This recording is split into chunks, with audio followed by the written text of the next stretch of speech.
I'm Debora Jackson, and I'm very excited for the opportunity to work with Patrick and his team to assist clients in improving their governance structures and start the journey to best practice. I bring over 30 years of having worked with boards, both as a CEO reporting to boards, but also as a board director. Primarily gained through the not-for-profit sector in the financial services arena, as well as for community-based organisations. I'm currently Vice Chair of an aged care provider and Chair of its Governance Committee. Importantly, governance is an evolving and dynamic form of practice. And to ensure that I keep up with best practice and bring the best to the table is I'm an active member of the Australian Institute of Company Directors, as well as the Governance Institute of Australia. And I recently completed the Institute's The Effective Directors course. Some of the key things from my experience are having a really clear vision, a clearly articulated and agreed strategy. You need to have commitment and drive to execute that strategy. You need to have clear incentives for your CEO and your management team. You need to have a sense of reality. It's critical to actually understand your business and not go off on tangents. And strong and effective leadership at board level. You need to have great passion, you need to bring people along, and you need to have a lot of enthusiasm.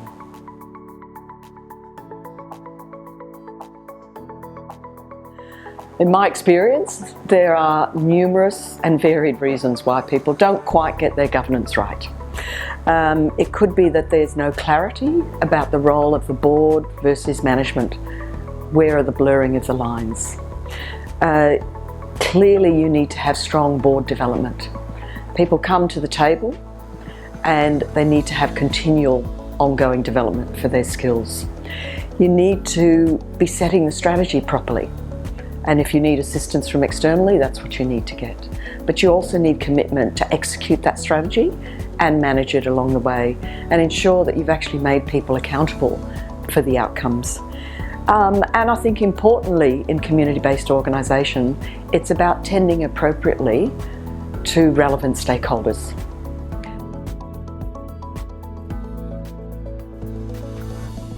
The way I help is to actually understand an organisation. It's important to understand what their current processes, policies and structures are.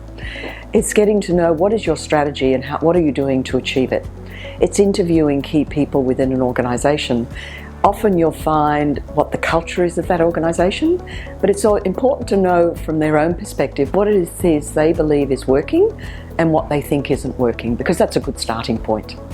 What I can bring to the table is a lot of experience in helping both my own boards, whether they have been from CEO, executive perspective, or a board, to put processes in place to ensure that we actually track our decisions and the outcomes of those decisions.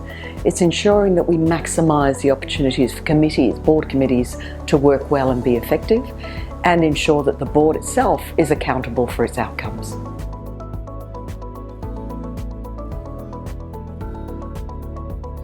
The steps I would put in place, apart from obviously getting to know the organisation itself, is really bringing some best practice. So it's bringing some tools to the table that make it very easy for that organisation to start to see some change immediately in how their board governance works. But that in itself leads to better outcomes within the organisation. So we would develop an agreed governance improvement plan, agree on a group of people, albeit small, who would actually be committed to deliver on that plan.